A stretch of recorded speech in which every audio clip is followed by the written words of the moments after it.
Hello, അതെ William sir. Sir, അതൊരബദ്ധം പറ്റിയതാണ്. ഞാനതിനവരെ ഒരുപാട് വഴക്ക് പറഞ്ഞു. പക്ഷെ പേടിക്കാനൊന്നുമില്ല. ഉവ്വ്, ഞാനത് അന്വേഷിച്ചു. അയാൾക്കൊരിക്കലും ഇവിടെ ഇറങ്ങാൻ കഴിയില്ല. കപ്പൽ നാളെ തന്നെ പുറപ്പെടും. Okay sir. ആ ബഷീറിനെ അന്വേഷിച്ച് ആരെങ്കിലും വന്നോ ഏട്ടാ? ഇതുവരെ ആരും വന്നില്ല. അയാൾക്ക് ആരുമില്ലേ? എനിക്കറിഞ്ഞൂടാ. ക്യാപ്റ്റൻ പറഞ്ഞ ശരിയാണോ? ബഷീറിനെ ആരോ കൊല്ലാൻ ശ്രമിച്ചു എന്ന്? ക്യാപ്റ്റന് കള്ളം പറയേണ്ട കാര്യമില്ലല്ലോ. നീ ആ ഫോൺ എടുക്ക.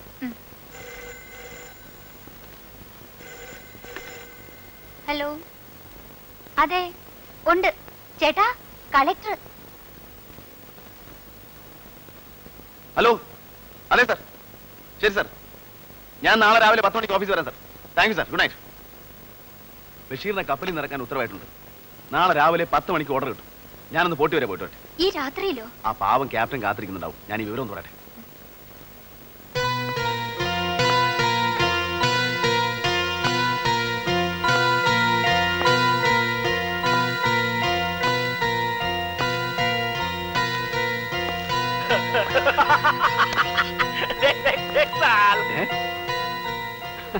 अरे देख देख उधर देख कितना चेंज हो गया.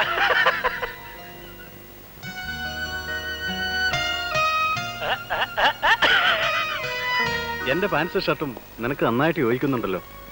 ഒരുപാട് പ്രയാസപ്പെട്ടു ഇവനെ ഇങ്ങനെയൊന്ന് ഒരുക്കിയെടുക്കാൻ. കൊള്ളാം.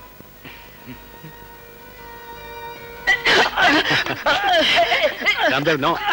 ദേദോ, ഉनको दे दो.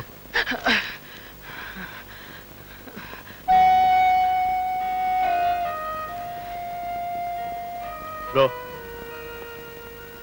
വാ.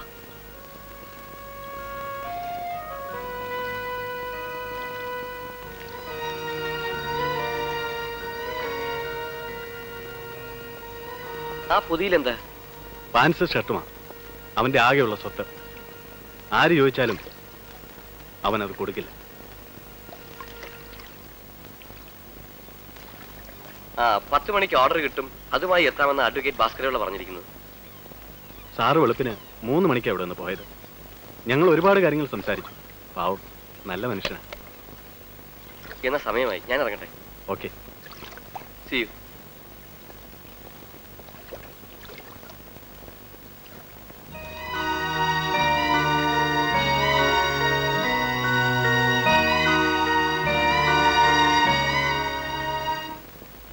പോലീസ് കസ്റ്റഡിയിൽ എന്നുള്ളത് ജുഡീഷ്യൽ കസ്റ്റഡി എന്നായിക്കൊള്ളൂ.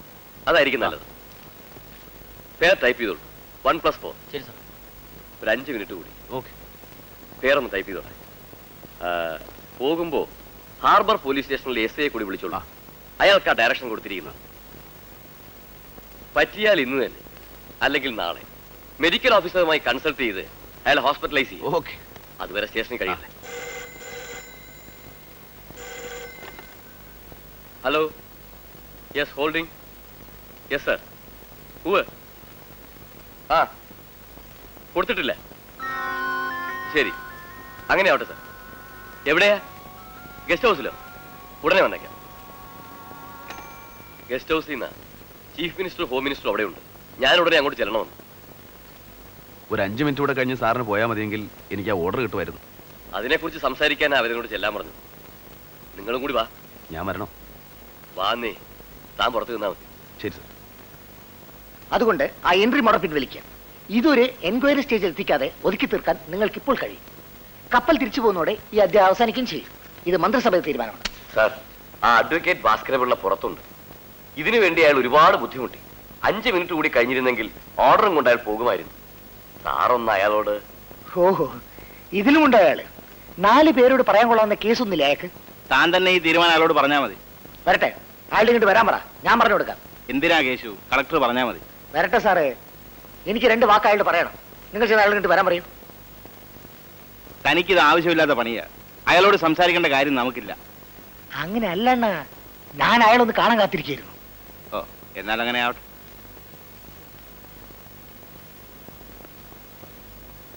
എന്താണ് സാർ എന്നെ കാണണമെന്ന് പറഞ്ഞത്? വെറുതെ ഒന്ന് പരിചയപ്പെടാമെന്ന് കരുതി. അല്ല, ഏത് ഗവൺമെന്റ് ഭരിച്ചാലും അവരെ കരിവാരി തേക്കണമെന്ന് തനിക്ക് നിർബന്ധമുണ്ടല്ലേ? കുറെ നാളായല്ലോ തനിക്ക് ക്രിമിനൽ തുടങ്ങിയിട്ട്. കേശു, എടോ, പ്രസിദ്ധി ഉണ്ടാക്കാൻ വേറെയും വഴികളുണ്ട്. സാമൂഹ്യ ക്ഷേമമാണ് ലക്ഷ്യമെങ്കിൽ അനാഥാലയത്തിലുള്ള കരി വാങ്ങിച്ചു കൊടുക്കുക. അല്ലെങ്കിൽ ശുചീകരണ വാരത്തിൽ വല്ല പബ്ലിക് അക്കൂസോ ട്രാൻസ്പോർട്ട് ബസ്സോ പൊതുനിരത്തോ വൃത്തിയാക്കാനും വരുമിടവോ പേരും പടവും പത്രത്തിൽ. കേശുരിയെ ഇരിക്കാൻ.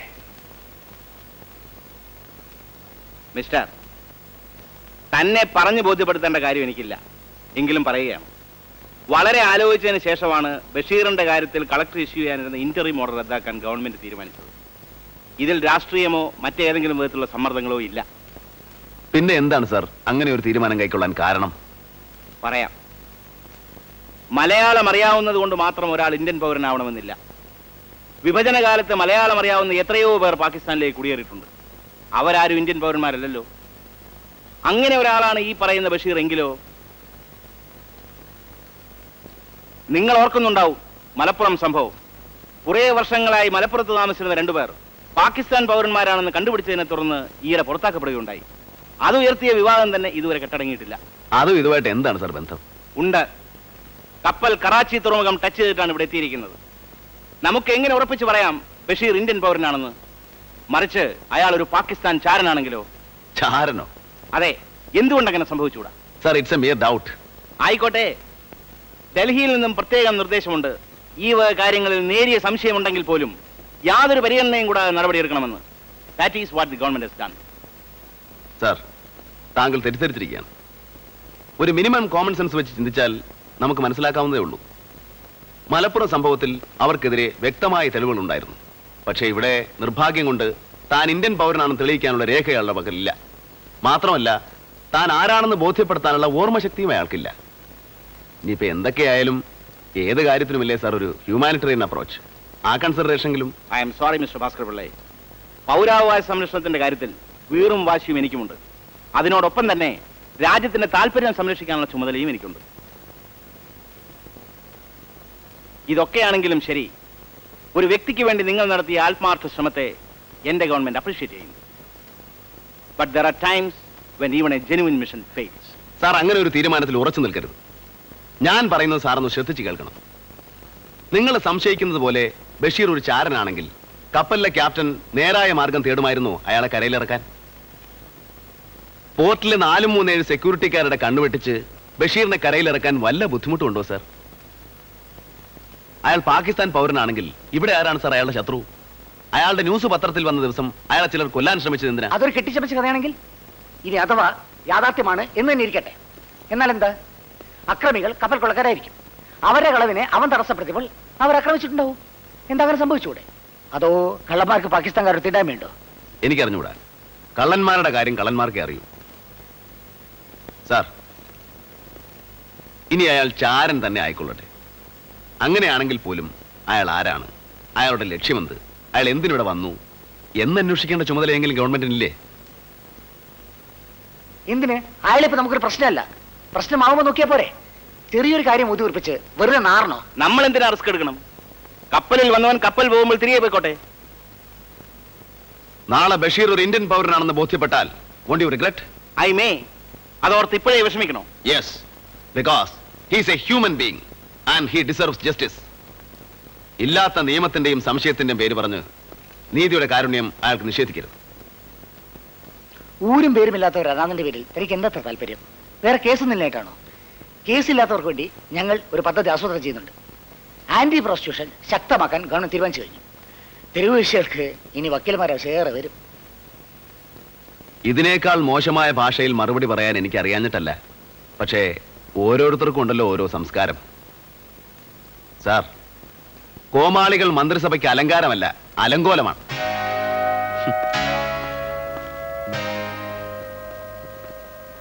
വടി കൊടുത്ത് അടിവഴിക്കുന്ന സ്വഭാവം പണ്ടേതെനിക്കുള്ളതാ. തന്നോട് ഞാൻ പറഞ്ഞത് അയാളോട് സംസാരിക്കേണ്ട കാര്യം നമുക്കില്ലെന്ന്. അപ്പൊ താൻ സമ്മതിക്കില്ല. സംസാരിച്ചേ അടങ്ങും. ഈ ഭാഗ്യത്തിലും സമയത്തിലും ഞാൻ അല്പമെങ്കിലും വിശ്വസിക്കുന്നത് തന്നെ കാണുമ്പോഴാ. എന്ത് ആകർഷണ ശക്തി കൊണ്ടാടോ 12 പേർ തന്നെ ഉപഗ്രഹം പോലെ ചുറ്റി നിൽക്കുന്നത്? കഷ്ടം. എന്താണ് സാർ ഇതിന്റെ അർത്ഥം? ബഷീർ പാകിസ്ഥാൻ ചാരനാണ്. അതെ, അതാണ് അവരുടെ നിഗമനം. വേറെ ഒരു കാരണവും പറഞ്ഞ് ബഷീറിനെ അവർക്ക് മടക്കാനാവില്ല. കേൾക്കുന്നവർ ചിരിക്കും. പക്ഷേ അവന്റെ ഫയൽ ക്ലോസ് ചെയ്യാൻ അവർക്ക് ആ വ്യാഖ്യാനം ധാരാളമാണ്. നിയമത്തിന്റെ തലനാരിഴ കീറി ഭരണം നടത്തിയാൽ ഈ ഭൂമിയിൽ ജീവിക്കാൻ പ്രയാസമാണ്. പക്ഷെ എന്ത് ചെയ്യാം, ചിലരുടെ കാര്യത്തിൽ അങ്ങനെയാ. മറ്റുള്ളവരുടെ കാര്യത്തിൽ അവരെങ്ങനെ വേണമെങ്കിലും വളച്ചൊടിക്കുകയും ചെയ്യും. Hard luck. I am sorry John. The poor Guy is very unfortunate. ഞാൻ എന്നാലാവുന്ന ശ്രമിച്ചു നോക്കി, ബട്ട് ഐ ഫെയിൽഡ്. ആ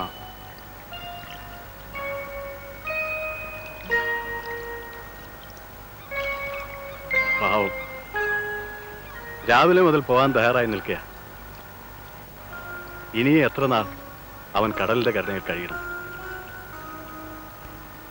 നാളെ ഉച്ചയ്ക്ക് ഞങ്ങൾ പോകും. ഇനിയും കൊച്ചിയിൽ വന്നാൽ നിങ്ങളെ കാണാൻ ഞാൻ മറക്കില്ല. Thank you. ഞാൻ ബഷീറിനോട് പറയട്ടെ. തീർച്ചയായും.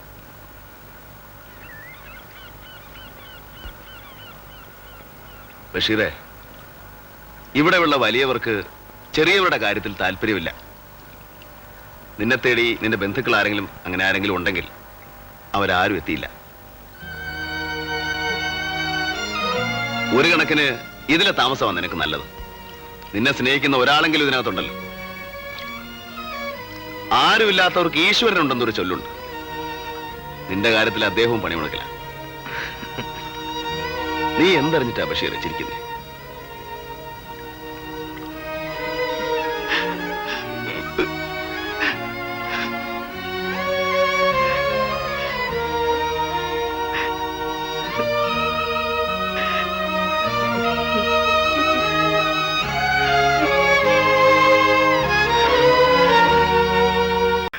ഓർഡർ ടൈപ്പ് ചെയ്ത് കൊടുക്കാൻ തുടങ്ങിയതാ, അപ്പോഴാ മന്ത്രി വിളിച്ചത്. അയ്യോ പാവം. ഇനിയിപ്പോ എന്ത് ചെയ്യും? ഒന്നും ചെയ്യാനൊക്കില്ല. കപ്പൽ നാളെ തിരിച്ചു പോകും.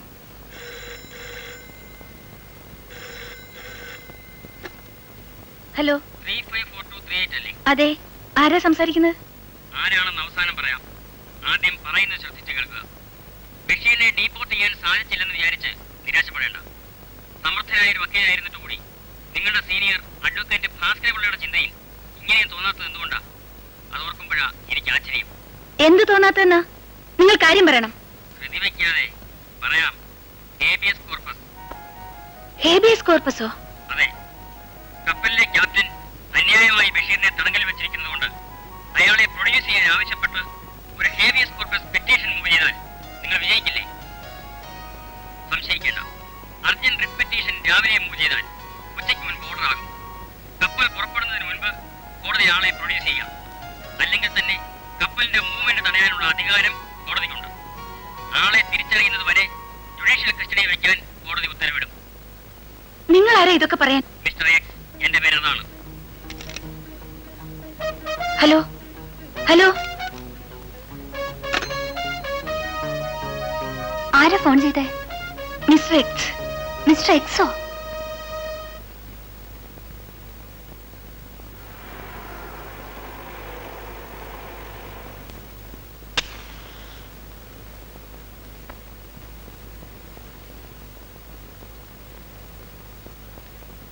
ഒരു ചായ താമേ.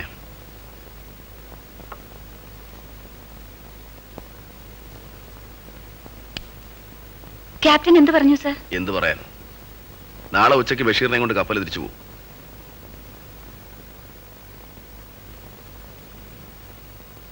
സർ, ഒരു ഹേബിയസ് കോർപ്പസ് മൂവ് ചെയ്താലോ? ഹേബിയസ് കോർപ്പസോ? അതെ സർ.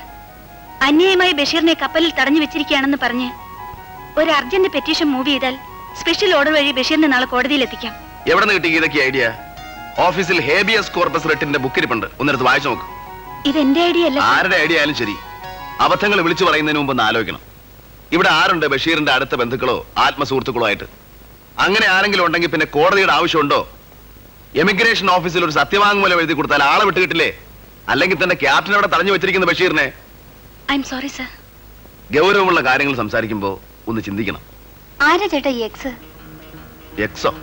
അതെ സർ, എക്സ് ആണ് എനിക്ക് ഐഡിയ പറഞ്ഞു തന്നത്. ഏത് എക്സ്?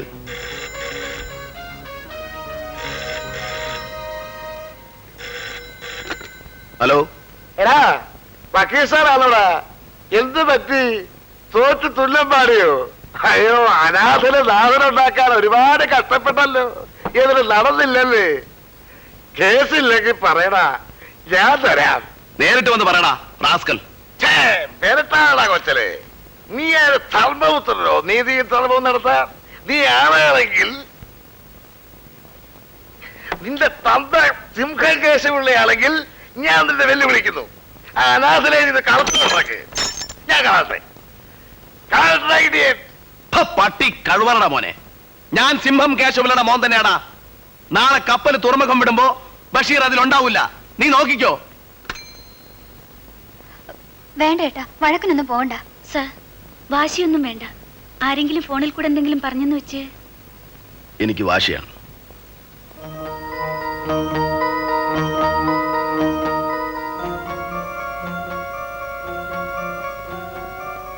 ഇതേ നാളെ കപ്പൽ തുറമുഖം വിടുമ്പോ ബഷീർ അതിലുണ്ടാവില്ല. നിയമം കൊണ്ട് സാധിക്കാത്തത് നിയമനിഷേധം വഴി സാധിക്കും.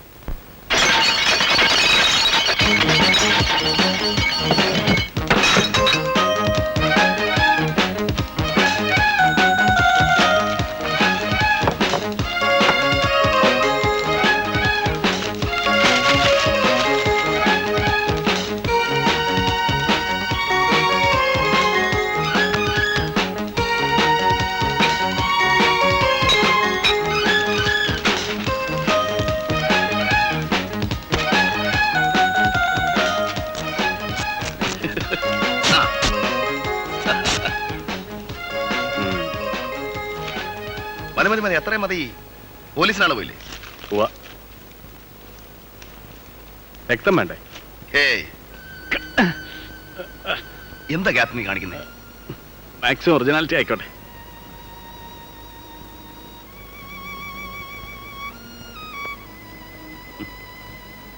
ബഷീറിനെ ആക്രമിച്ചെന്ന് പറഞ്ഞ പോലീസ് വിശ്വസിക്കും. പിന്നെ വിശ്വസിക്കാതെ? അതല്ല, ബഷീറിന്റെ സംഭവം എല്ലാവർക്കും അറിയാം. അവനെ രക്ഷപ്പെടുത്താൻ നമ്മൾ ഒരിക്കലും ഒരു നാടകമാണെന്ന് അവർ കരുതിയാലോ? No never. ഈ തെളിവൊക്കെ ഉള്ളപ്പോഴോ? ഇനി അയാൾ ഏത് രാജ്യത്തെ പൗരനായിരുന്നാലും ശരി, ഈ സ്റ്റേഷൻ അതിർത്തിയിൽ വെച്ച് നടന്ന ഒരു സംഭവത്തിന് അയാൾ അറസ്റ്റ് ചെയ്യാതിരിക്കാൻ ഒരു മാർഗവും ഇല്ല. മാനസിക രോഗിയും അക്രമിയുമായ ഒരാളെ കപ്പലിൽ കൂടെ കൊണ്ടുപോകണമെന്ന് പറയാൻ ധൈര്യമുള്ള ഏത് പോലീസ് ഓഫീസറാണ് ഉള്ളത്? എനിക്കതൊന്ന് കാണണമല്ലോ.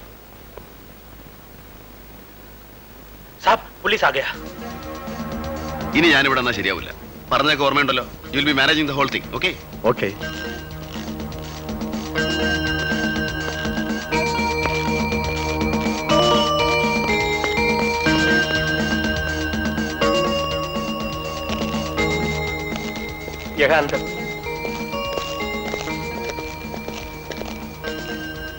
I M Captain John Samuel. നിങ്ങളെയാണോ ആക്രമിച്ചത്? അതെ. എന്നിട്ട് അയാൾ എവിടെ?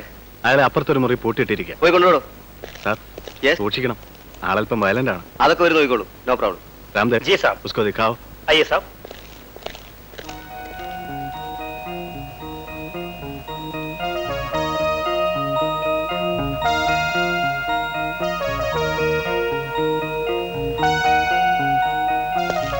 എന്താ സംഭവിച്ചത്? പറയാം സാർ.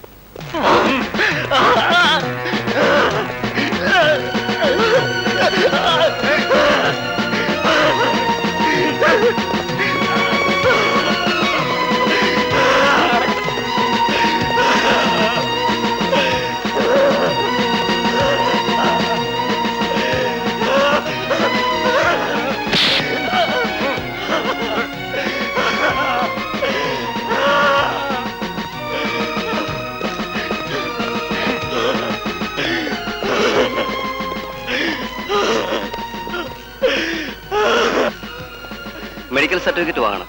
ഫോർട്ട് ഹോസ്പിറ്റലിൽ പോയാൽ മതി. അവിടെ നേരെ സ്റ്റേഷനിൽ എത്തണം. മൊഴിയെടുക്കണം. കപ്പലെന്ന് തുടങ്ങും നാളെ.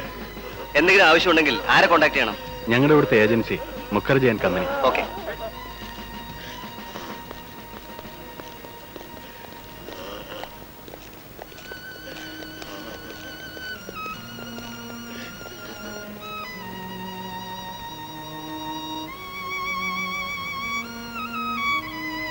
എല്ലാം ബഷീറിന്റെ നന്മയ്ക്ക് വേണ്ടിയല്ലേ?